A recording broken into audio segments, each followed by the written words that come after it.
الرسم اليدوي بالنسبة لأي مجال من مجالات التصميم، سواء العمارة أو الهندسة أو الجرافيك ديزاين أو غيره، حاجة كأنها لغة تانية أنت بتتعلمها ومن خلالها بتقدر تعبر عن أفكارك. وبشكل أو بآخر السكتشات عبارة عن تعبير واضح عن أفكارك من خلال إن أنت بترسمها أو بتوقعها على الورق، وده لأن دايما دماغك وتفكيرك كويسين جدا في إن هم يولدوا أفكار جديدة، لكن مش في إن هم يحتفظوا بالأفكار. والرسم بشكل عام له ستايلات لا نهائية، وده طبعا بحكم إن كل واحد بيبدأ يرسم أو بيبدأ يصمم في أي مجال بتكون له طريقته الخاصة في التعبير عن افكاره. انت بالنسبه لك شوف ايه الستايل اللي يعجبك وابدا منه طور الستايل الخاص بيك، وده لان الرسومات او السكتشات عامه عمرها ما بدات علشان تكون نفس الستايل ونفس نوع الخط اللي بيترسم ونفس نوع الورق ونفس نوع الادوات ونفس نوع كل حاجه. من المفترض بابسط معنى ان سكتشاتك تكون بتعبر عن افكارك بابسط معنى ليها، على الاقل بالنسبه للمعماريين. بالنسبه لي السكتشات بتخليك تتحرر من كل الزراير ومن كل الاعدادات اللي بتبقى موجوده في كل برنامج، بيخليك تبقى موجود في مكان انت وافكارك بس. وابدا دايما بعدد محدود من الادوات. لما تبدا بالعدد القليل سواء قلم واحد بس او قلمين من اي نوع، سواء قلم رصاص او قلم تحبير، الحاجه دي هتخليك تركز على ان انت السكتش بتاعك او الرسم بتاعك او الفكره بتاعتك بمعنى اصح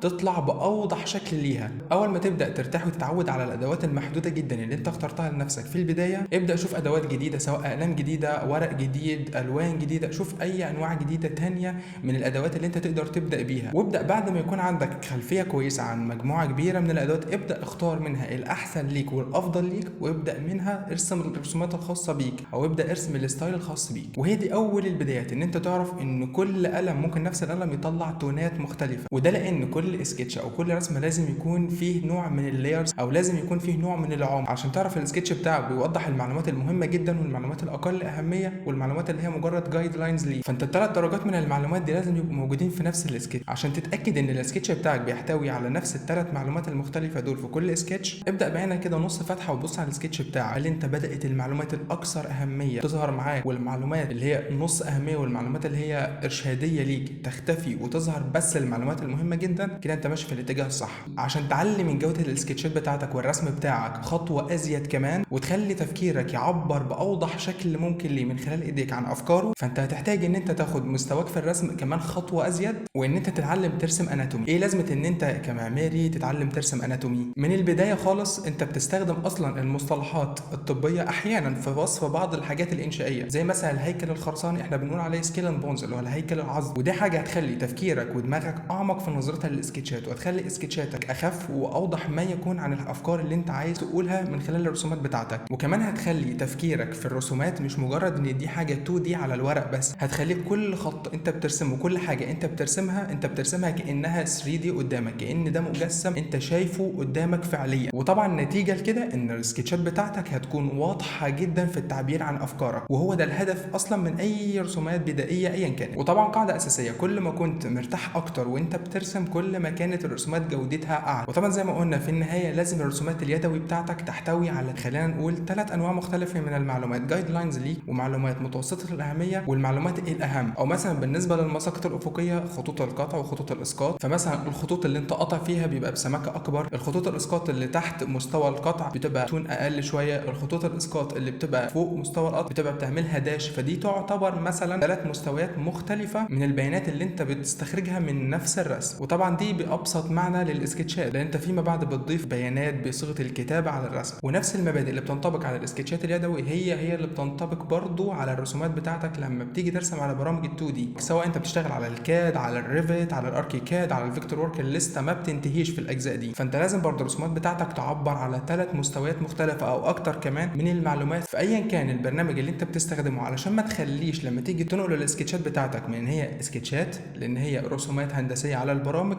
بتلاقي السكتشات بدات تبقى فلات ومعلهاش اي معلومات وما فيهاش اي عمق في المعنى بتاعها. واختيارك للبرامج على الاقل بالنسبه لي بيبقى متوقف على سؤالين. السؤال الاول هو انا هشتغل فين، ايه المكان اللي انا هشتغل فيه؟ لو انت هتشتغل في مكتب فانت لازم تعرف المكتب ده ايه البرامج اللي هو بيشتغل بيها علشان تبدا تتعلمها وتبدا تشوف في البرنامج ال2 دي بيشتغل ايه، في الريندر بيشتغل ايه، عشان ما تبقاش منعزل عن التيم اللي حواليك. تاني سؤال وهو ايه البرنامج الافيد ليك، ايه البرنامج اللي بيعبر عنك باحسن شكل ممكن. وطبعا في اي برنامج هي القاعده ان انت تخلي فيه خطوط خطوط بسمكه اكبر وخطوط بسمكه اقل وخطوط داش لاين. دي حاجه طبعا اساسيه، لان في الاول وفي الاخر ده البرزنتيشن الاول عن الشغل بتاعك، ده العنوان الاساسي ليك في اي شغل وفي اي رسومات. وده طبعا لان انت بتبقى عايز نفس الشكل الجميل جدا اللي بيكون موجود في السكتشات المانيوال هو بالظبط يتنقل لما تيجي ترسم على البرامج. وبالنسبه لي في المرحله دي الرسم على اي برنامج 2 دي مش اكتر من ان انا بدل سكتشات ابعاد واقعيه علشان ابدا من خلالها اعرف الابعاد للخامات الواقعيه هتبدا تبقى موجوده ازاي، وتبدا تعمل شوب دراونجز للرسومات بتاعتك وغيره من الحاجات الاساسيه اللي بتبدا على اساسها مرحله التنفيذ ومرحله شراء الخامات وغيره من المراحل المهمه جدا في التنفيذ. وطبعا مش معنى ان انت بدات ترسم على البرامج معناه ان انت خلاص كده مش هترسم سكتشات تاني، لا، هي الموضوع بيمشي ان انت بترسم على البرامج، بتطبع اللي انت رسمته وبتبدا تعمل نقد للمشاريع بتاعتك وبتبدا تعمل اكتر من نموذج لنفس الشغل بتاعك. وفي المرحله دي لما بتبقى في برزنتيشن مع العميل انت مش بتناقش وضعيه الفرش في كل فراغ عامله ازاي، انت بس بتناقش عدد الفرش اللي موجود في كل فراغ. يعني الفراغ ده هيكتفي قطعتين او بثلاث قطع من الفرش، لكن الفراغ ده مثلا المساحه بتاعته يقدر يشيل اكتر. فهي دي الحاجات اللي انت بتبدا تناقشها مع العميل، مش تفاصيل الفرش لكن عدد قطع الفرش. وبعد ما انت خلصت المرحله دي بتبدا ان انت تحتاج برنامج برزنتيشن عشان يعرض الشغل بتاعك باحسن شكل ممكن. وهنا الاختيارات بتكون غير محدوده. Design is a dialogue and concept to ensure that you have something to speak for.